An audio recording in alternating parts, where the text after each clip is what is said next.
Famille, justice, enfance. Bonjour et bienvenue sur RLP dans Famille, justice, enfance, numéro 134. Alors aujourd'hui en France, nous avons 5 religions majoritaires. Nous sommes allés leur poser 8 questions, les mêmes questions aux 5 religions. Nous commençons aujourd'hui avec les évangélistes protestants. RLP. Radio libre en Périgord. Famille, justice, enfance. Aujourd'hui avec Pasteur Benjamin, merci de me recevoir, c'est très gentil à vous. Est-ce que vous pourriez nous expliquer en préliminaire, tout d'abord, qu'est-ce que l'Église évangélique qui fait partie des 5 courants spirituels majeurs de France? Alors bonjour et merci à vous pour l'occasion qui est donnée aussi. Pour essayer d'être le plus clair et le plus direct possible, parce qu'il y aurait beaucoup de choses à dire, on est des chrétiens comme les catholiques, comme les protestants, nous sommes chrétiens, donc nous croyons dans la Bible, dans dans Christ comme étant le Dieu incarné, le Dieu trinitaire. Donc sur ce point-là, on s'inscrit vraiment dans la voie chrétienne. Pour nous, la Bible, c'est vraiment la parole de Dieu. Et donc on a dit, nous, on veut revenir à ça. Donc le mouvement évangélique s'inscrit là-dedans. Précisément là, à Périgueux, moi, je suis pasteur évangélique d'un mouvement qui s'appelle les Assemblées de Dieu. Le mouvement des Assemblées de Dieu, c'est le plus gros mouvement évangélique au monde. Au niveau de la théologie, que signifie le mariage, cette union de manière traditionnelle, telle qu'il est défini dans la Bible?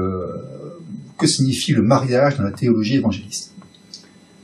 Alors, comme je vous disais, pour nous, c'est vraiment la Bible qui fait foi, c'est la parole de Dieu, donc on se base sur les textes bibliques. Bien évidemment, on sait que certains les interprètent un petit peu comme ils veulent, entre tous et toutes, on peut en faire une interprétation qui peut être différente. Pour nous, on est assez proche du texte, on est assez littéral, le mouvement évangélique est assez proche du texte, et donc on revient vraiment à l'écriture. Le mariage, c'est vraiment une alliance que Dieu veut, que Dieu a voulu, mais que Dieu veut encore aujourd'hui. C'est une alliance entre un homme et une femme. Et la Bible dit, depuis le départ, dans la Genèse, au tout début, quand Dieu a créé l'homme et qu'il a créé la femme, il a dit, c'est pourquoi l'homme quittera son père et sa mère, il s'attachera à sa femme, et les deux deviendront un, ils feront plus qu'une seule chair. Donc pour nous, le mariage a vraiment cette vocation d'alliance. Alors il y a quand même des différences là, par exemple avec le catholicisme pour nous, en tout cas pour moi, au sens où dans l'Église catholique le mariage est vraiment une alliance qui est inviolable et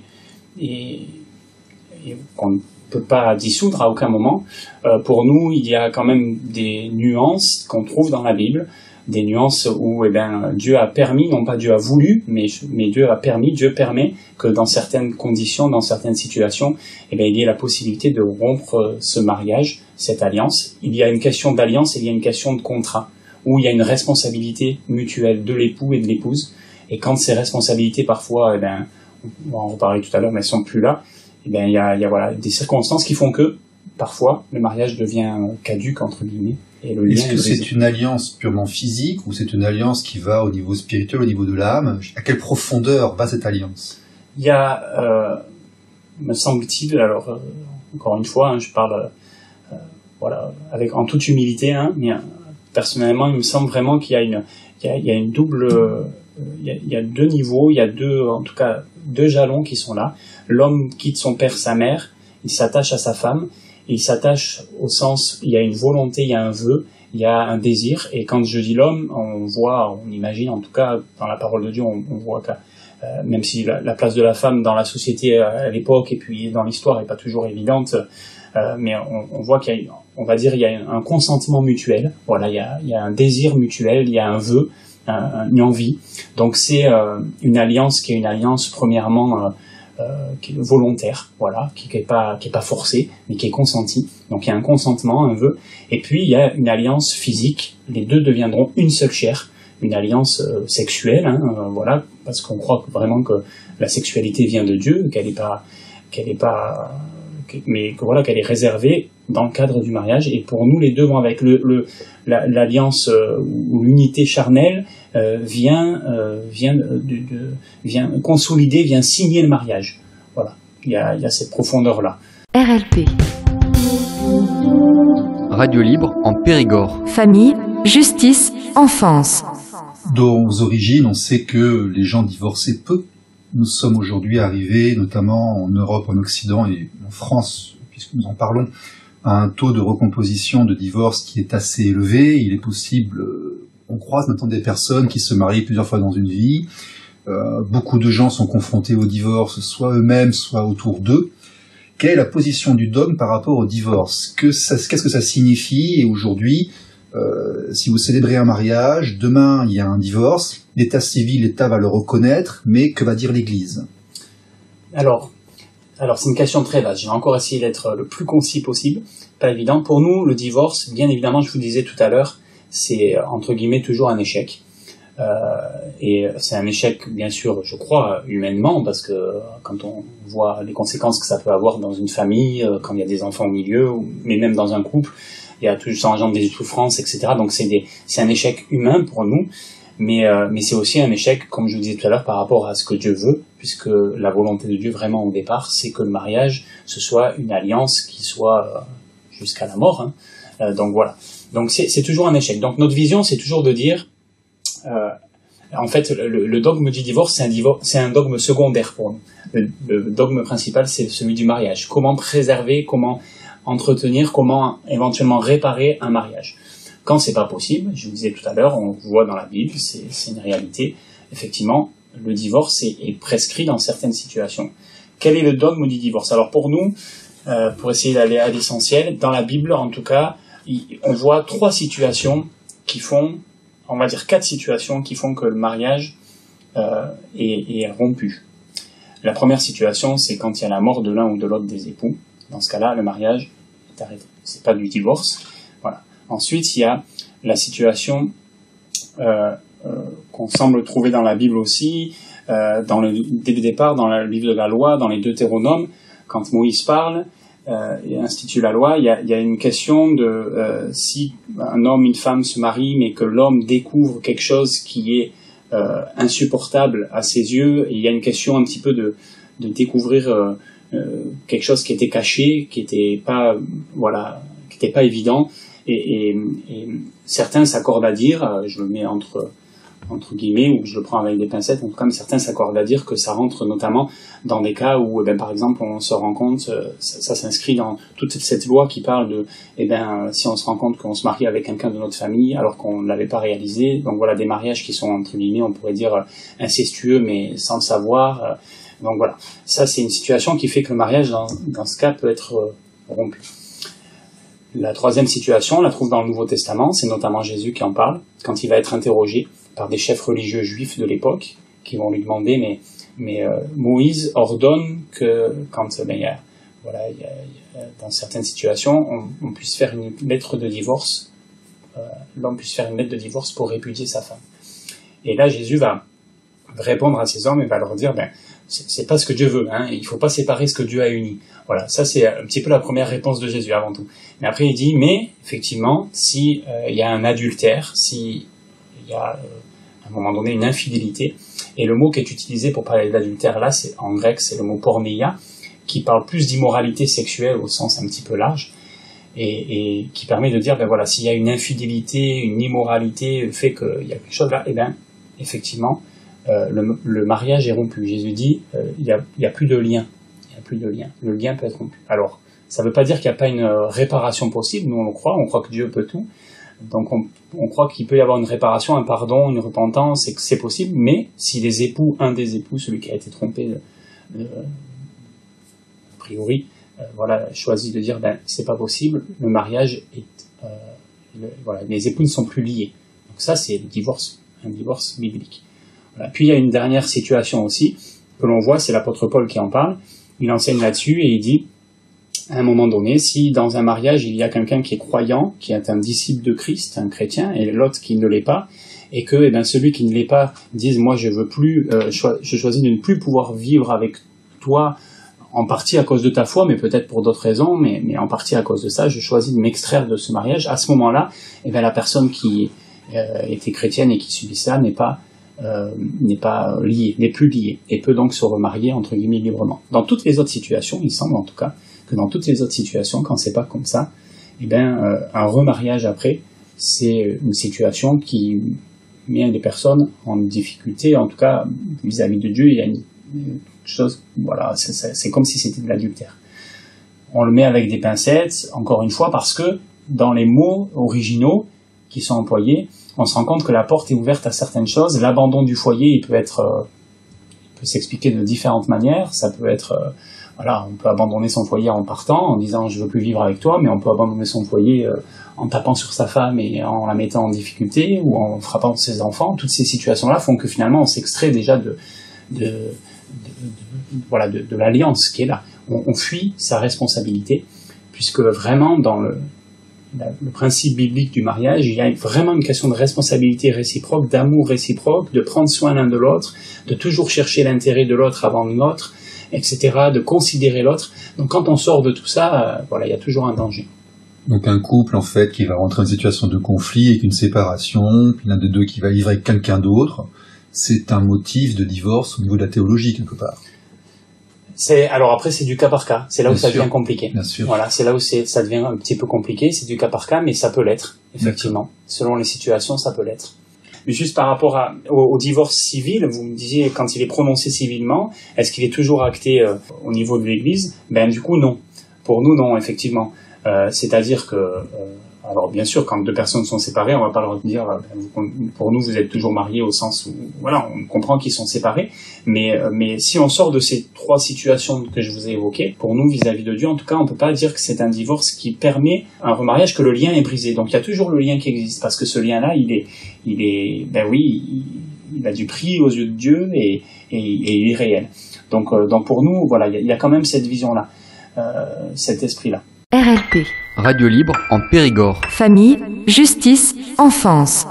On va en profiter pour regarder la position des mariages multireligieux.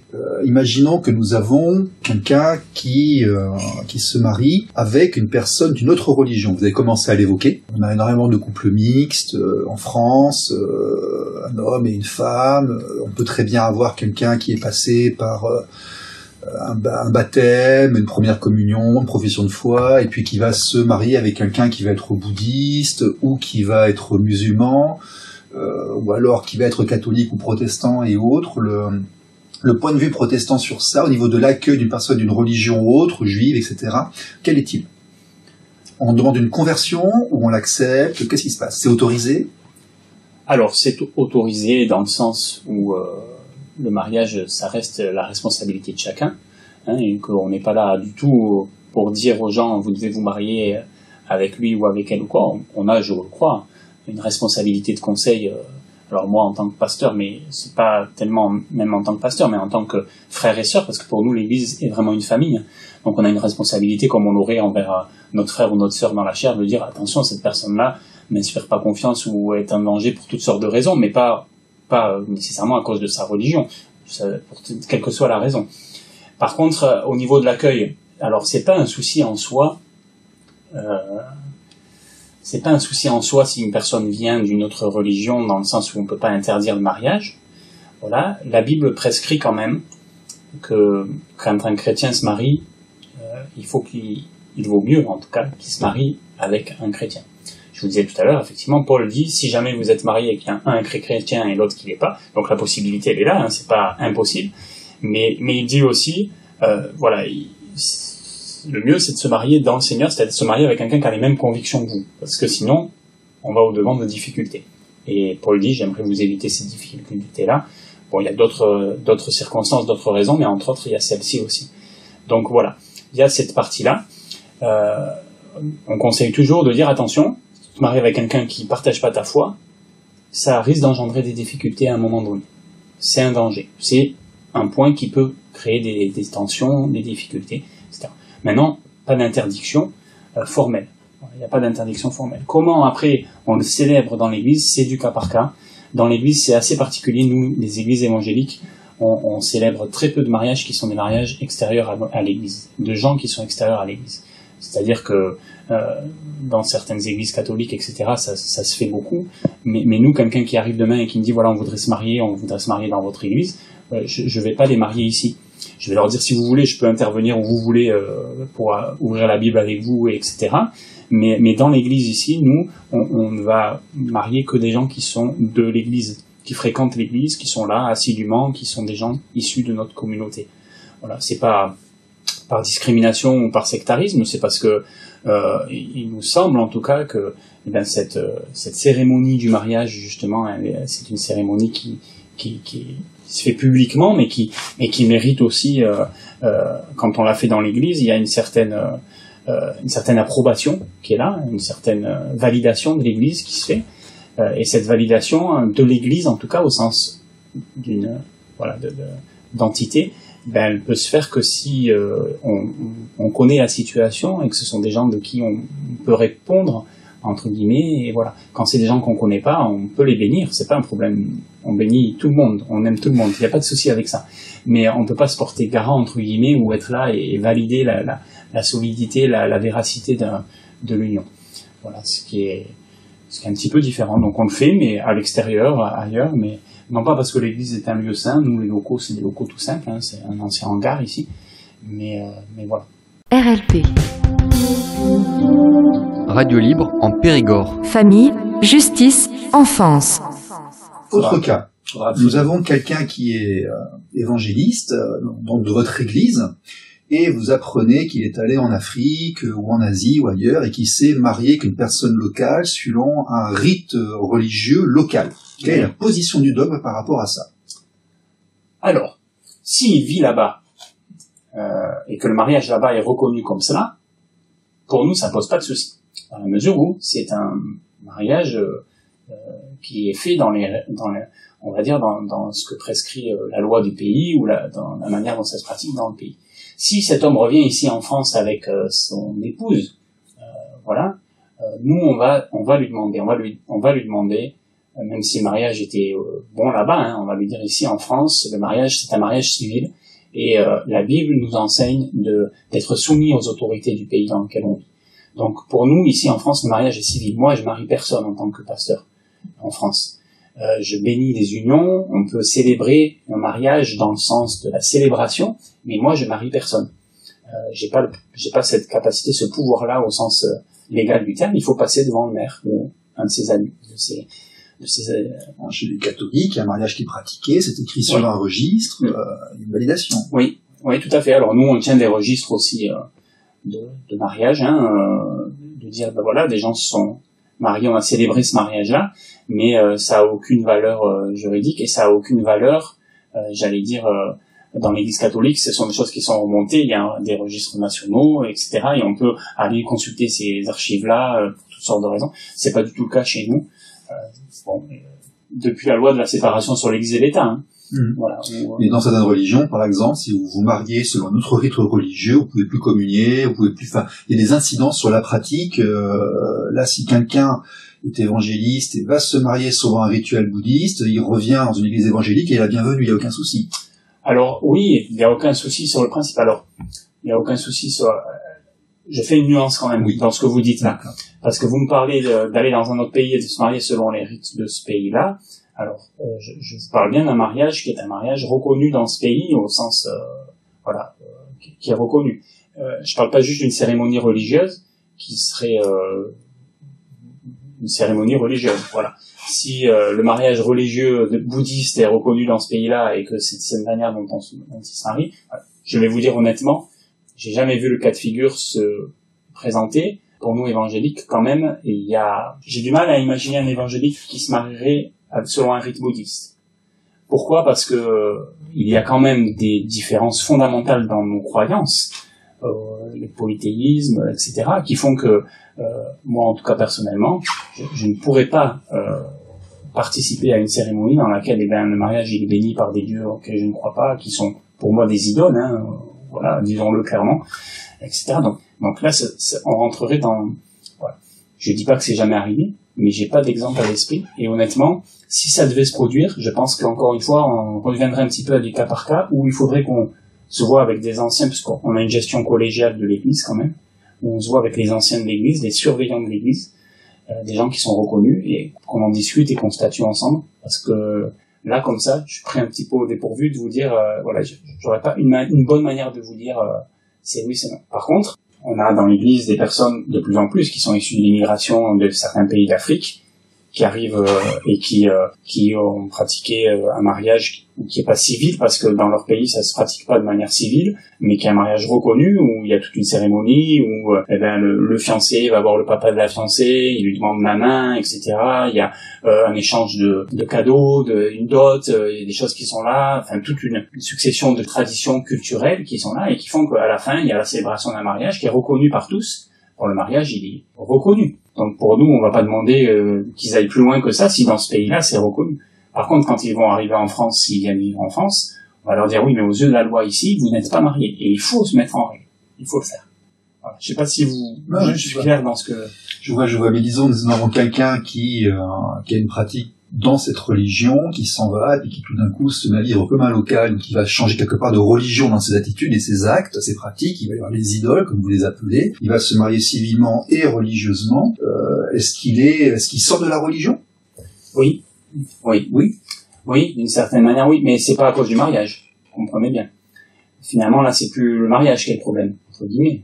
Bon, le point concerné, et le point concerné, voilà, le point concerné, c'est que la foi en Jésus-Christ, pour nous, elle est exclusive. Le premier des commandements, c'est que tu n'auras pas d'autre Dieu devant ma face. Tu n'adoreras pas d'autre Dieu que moi. C'est ce que dit l'Éternel dans le premier des 10 commandements.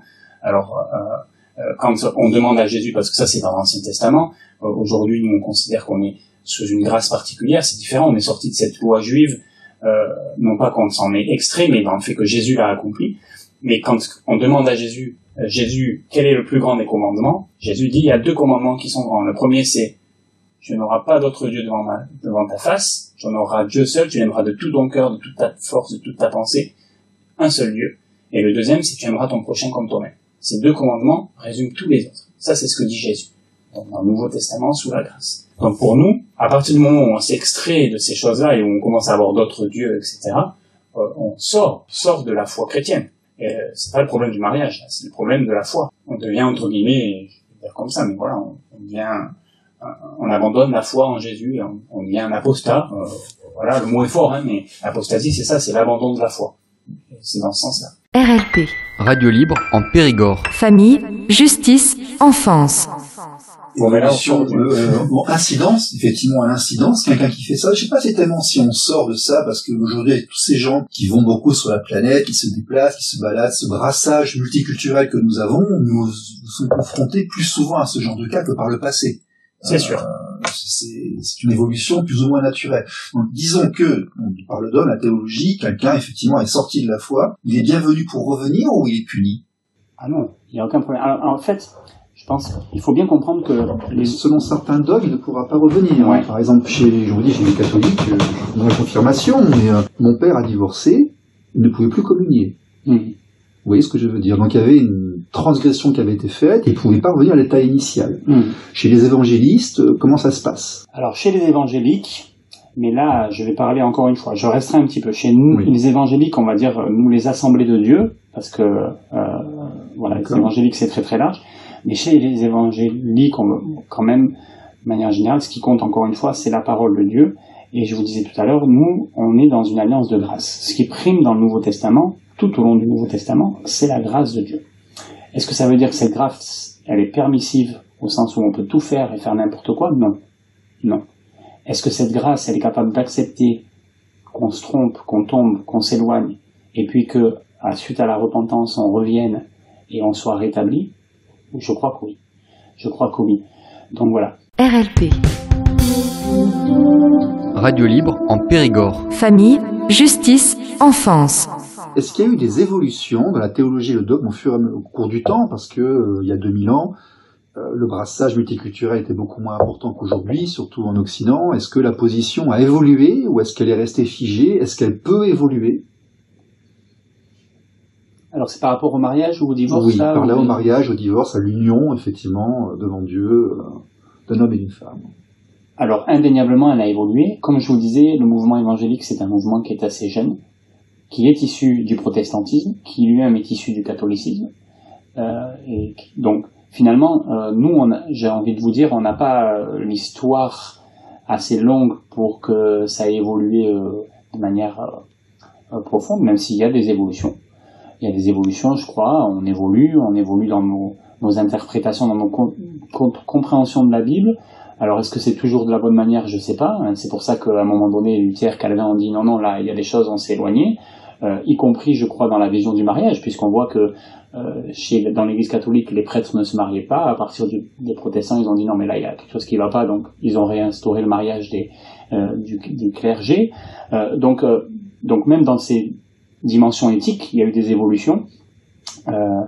Il y a des évolutions, oui, dans la conception donc du mariage, dans la conception du divorce aussi, parce que je crois que certains disent que le divorce il est jamais possible selon la vision du mariage qu'on a. D'autres disent que c'est ce que je vous disais tout à l'heure, pour nous, dans certaines situations, la Bible peut le prescrire. D'autres sont encore plus libéraux. C'est le cas aujourd'hui souvent de certaines églises protestantes qui disent mais finalement le divorce il est toujours envisageable, quelles que soient les situations.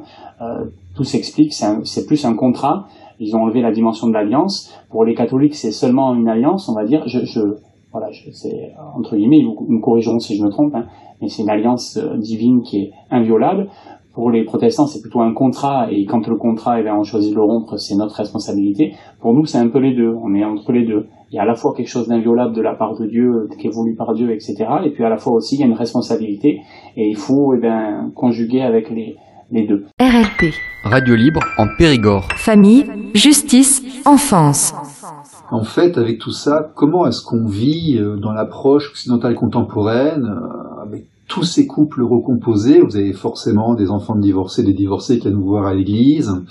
On parle beaucoup actuellement des mariages modernes, voire homosexuels. Quelle est l'approche des évangélistes par rapport à toute cette modernité? Alors notre approche, elle est, j'allais dire, j'ai essayé de peser mes mots, mais on essaye en tout cas. Alors je suis pas sûr que ce soit comme ça que tout le monde le perçoive, mais en tout cas on essaye que ce soit une vision équilibrée. Une vision équilibrée entre deux facteurs.